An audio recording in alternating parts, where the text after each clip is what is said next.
Extra special warning. Our hosts do no research and preparation for these movies. They are just two cynical douchebags. They think just because they have 10 years of bad TV under their belts, they are qualified to review these horrible movies. Well, YouTube viewers, welcome back. Bird and Gutter here, and we're back with another one of the worst movies on Netflix. And that title does not really apply for this movie because we love these movies. Yes, we love all of the other movies we've done in their own horrible way. Yeah. But we love this movie because it is A, Foxy fucking Brown, and 2, it is starring fucking Pam Grier. Pam Grier. Pam fucking Grier. This movie was made in 1974. And it starts off with dude from Don't Be a Menace, right? Yeah, old school. And he is all super early 70s dressed with his fucking polyester clothes and his fucking bell bottoms. And he's being followed by these loan sharks. And who does he call to save him from these loan sharks? He calls his sister fucking Foxy Brown. Pam motherfucking Grier. Her name is Foxy Brown. She's the baddest mama down with the biggest titties. Pam saves, what was his name? Link. Saves Link, blah, blah, blah. So this movie is She didn't really do much to save him. She was just like, okay, come on in. Get in the car, yeah. Oh yeah, get in the car. That was it? And dude didn't shower for days because he was just chilling in the same polyester outfit.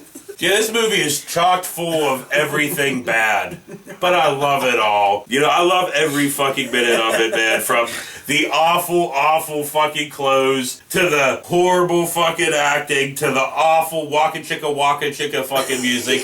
I love it. This has to be my favorite genre of fucking film, dude. I'm telling you, I love it. And like we said, how I said Pam saved Link from these evil loan sharks. I need to add, right, this is a blaxploitation film, so they are evil white loan sharks because, you know, the bad guys in these movies are always white. The bad guy usually is fucking white. Oh, yeah. Even in real life. Yeah, true.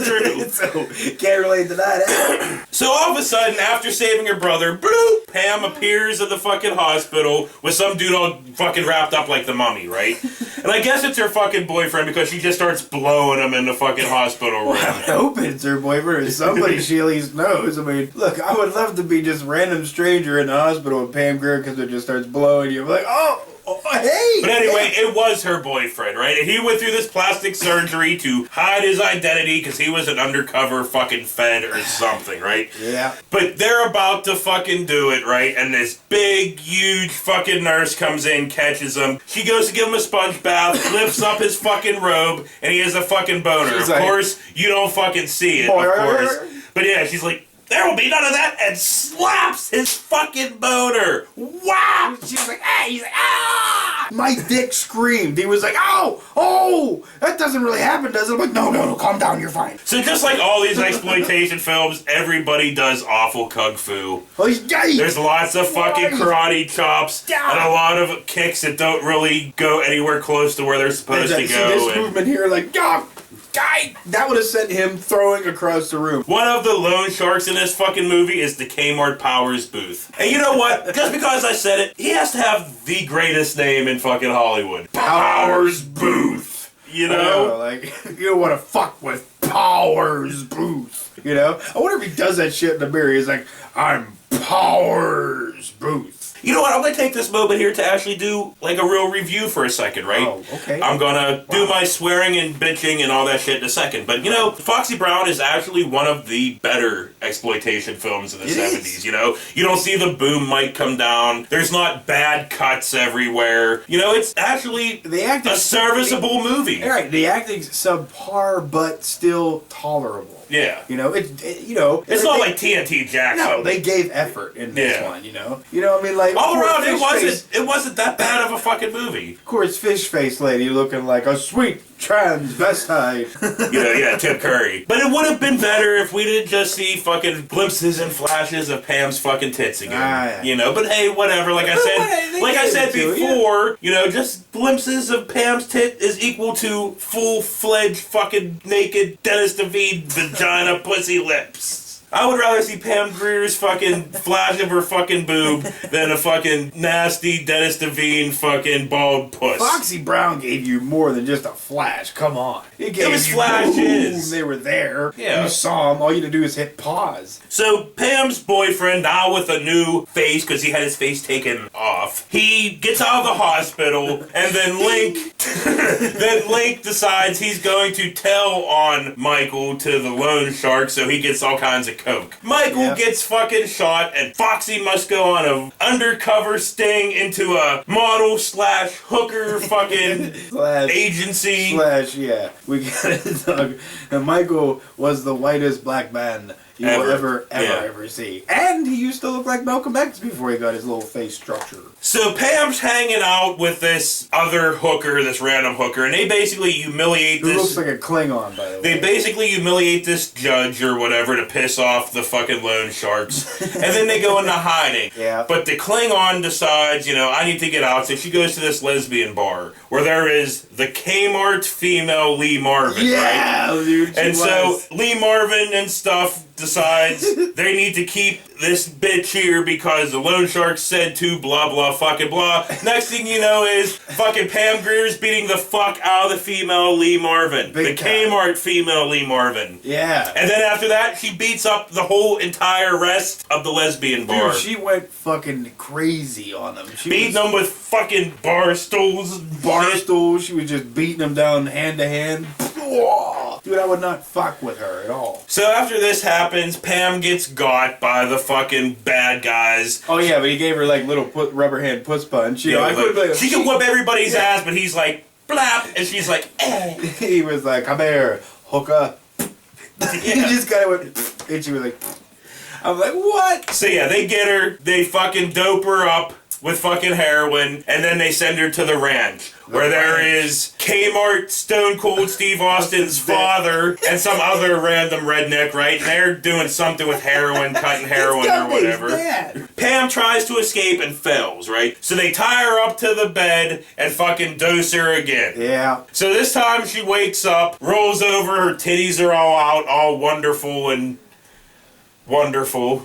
Didn't she get raped? Oh, yeah, my bad. I forgot. She got raped by the Kmart Stone Cold Steve Austin's father. Yeah. Then she wakes up and her titties are all out and wonderful. And I forgot about it. The titties overshadowed the rape. Right, but... the titties overshadowed the rape. I can't believe that just came out of your lips. So Pam basically escapes, she fucking goes to the closet, gets fucking coat hangers and bunches them up, goes out, goes to the one dude, right? And then basically lights fucking the Stone Cold Steve Austin's Kmart father on fire, right? So she gets out. He was like, this is gasoline. She's like, yeah, that's right, you motherfucker! Throwing matches. She was like, dude, she threw like 6 at a time. She was like, and they were just going everywhere, So, Link gets killed by the fucking bad guys. We shed a little tear. So blah, blah, blah, moving on, lots of whatever. Until all of a sudden, here comes the shining savior of the end of this movie. And it's not Pam Grier's titties. It is a big bearded fucking Sid goddamn Haig, right? Good old trusted Sid Haig. Like every time there's Pam Grier, there's gotta be Sid fucking Haig. That's right. So Sid Haig is this pilot, and Pam basically tricks him because he's supposed to deliver something, blah, blah, blah, to the bad guys, blah, blah, blah. But next thing you know is they're on the ground, Pam's in the plane, and she is running people over with the plane. He big time. Like, dude, she splootered this one guy. He basically split in half. Yeah? I just heard somebody randomly yell, go, blah, blah, and he goes, it wasn't by the blade or nothing. It was just by the fucking... the wig. I've never seen that happen. I like to see it. She was going about, 5 miles an hour? Yeah, something like that. He was just like, ah! Then blah. So blah, blah, blah, moving on. The main dude gets got by the Pam and the Black Panthers. Did we forget to mention Face? Yeah, that's who we'll talk about. The main guy. Okay, I'll mention it. The main guy is the Kmart version of Face from the 18th. Yeah. And no, not Bradley Cooper from the remake, the original Face from like the 80s. Dun, dun, dun, but a dum, dum, dum. So anyway, Pam and the Black Panthers get to Kmart's face, and then they cut his fucking junk off. Big time, dude. Yeah. I mean, yeah. He was like, no, Foxy, no. He went through a couple different versions of no there. He was like, no, Foxy, no, Foxy. And they came over and just went, what? So that's basically about it. That's all that's worth mentioning for fucking Foxy Brown. We could have just came on and just went, titties! That's what we were gonna do. We were just gonna start it off, do the whole disclaimer thing and just come up there and just be like, Pam Grier's titties, that's all that needs to be said, and ended it, but we decided we can't do that. Yeah, So for next week, we are going to review one of the biggest rapings of one of the coolest characters in movie history. Oh, yes. And no, we're not talking about Indiana Jones 4. No, we know that was a big rape. We are talking about Escape from L.A., the moment where John Carpenter stuck his unlubed, dry fist into the anus of fucking Snake Plissken and Kurt Russell at the same fucking time. Why, Kurt Russell? And you know what's kind of weird? That movie has fucking Pam Grier in it as well. Yeah, so we're going to give her a pass, obviously. Yeah, of course. Pam always gets a pass. But nothing else does. So that's next week. For Bird and Gutter, once again, this has been one of the worst movies on Netflix. Fucking Kurt Russell, dude. I mean, did you know what you were reading when he gave you the script? You were like, yeah, because in real life, Carpenter just had him be like, stand on this surfboard in front of this green screen. Kurt Russell was like, Okay, How why? much are you paying me again? And he's like, don't worry about it, Kurt, don't worry. We'll take care of it in post. And then Kurt watches the movie and sees him fucking surfing down a fucking... And he's like, God damn it. Fucking John Carpenter.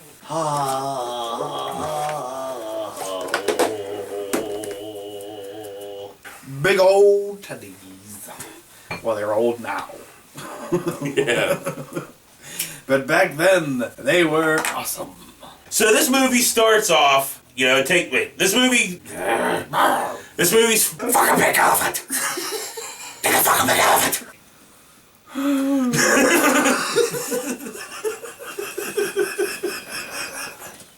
But it would have actually been better if once again we just didn't see glimpses and flashes of Pam's fucking... I couldn't do that because you were sitting right fucking there and my wife was sitting right there. So it would have been a little weird if I just would have pulled my dick out in front of you and my wife going, good. If you did, that'd be fucking killer. I mean, not killer. It'd be really awkward, but funny as hell. Whatever. We gotta what the... I can't even talk. That's the bottom line because Stone Cold Daddy raped you.